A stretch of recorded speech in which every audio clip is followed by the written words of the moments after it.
मल्लिकार्जुनाय नमः। ॐ महाकालेश्वराय नमः।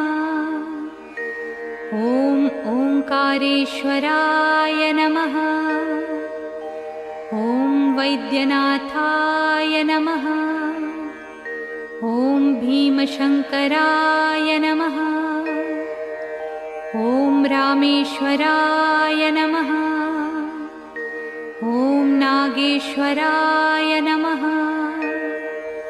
ॐ विश्वेश्वराय नमः। ॐ त्र्यंबकेश्वराय नमः। ॐ केदारेश्वराय नमः।